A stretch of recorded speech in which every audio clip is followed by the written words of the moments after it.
My name's Burley. I am a journalist, I'm a television presenter, and I'm a proud mum. I have a grit and determination that comes from my upbringing as a child. I had cancer when I was a little girl. I didn't start school when most other kids did, so I had to become more confident, almost not force myself, but make myself able to fit into any situation.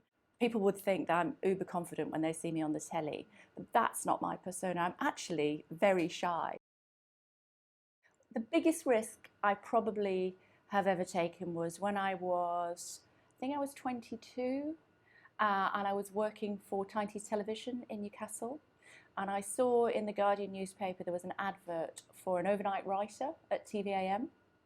So I spent a week's wages on a frock and I came down to London and I had my interview, and I was walking up the central staircase at TVAM, and it just happened serendipitously that the chief exec was walking down the other way. And he said, "Hi, what are you here for?" I said, "Oh, I'm here to maybe be an overnight writer. I've got my interview right now." Really nervous. It's the chief exec and I'm just down from Newcastle. And he said, "Do you want to be a reporter?" And I said, "I'll clean the floor in the canteen if you want. I just want to have the opportunity to work in London." And I got the job as an overnight writer, and they made me a reporter the week after that.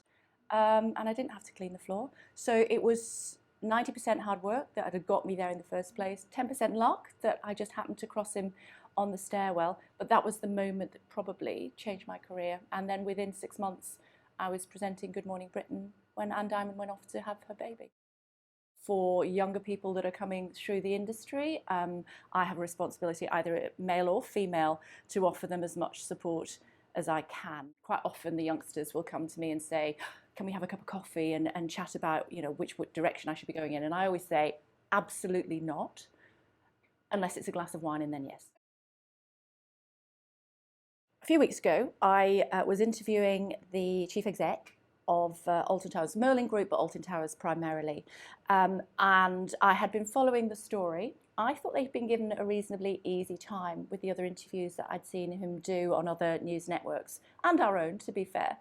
And I knew he was coming up, and I had read that the kids were very seriously injured.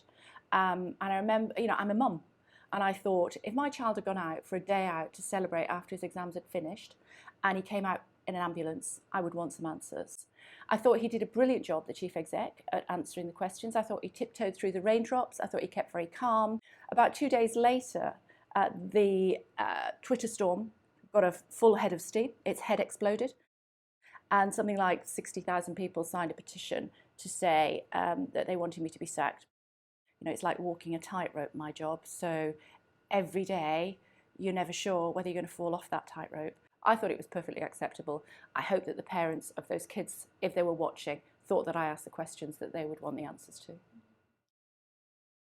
No, I don't think I'm brave. I think I've got skin like a rhino when it comes to work. I think I'm tough, I'm determined. I've been a journalist for, pushing almost 40 years now. It's a long time.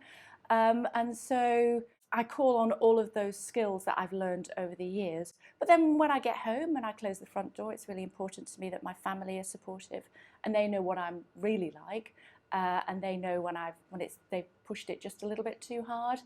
And I have 3 Irish setters, and I have a fantastic one called Gordon. He's the eldest one, he's nearly 10. And he always waits at the front door for me to come home. And he's the only thing in the world that never tells me how to do my job better.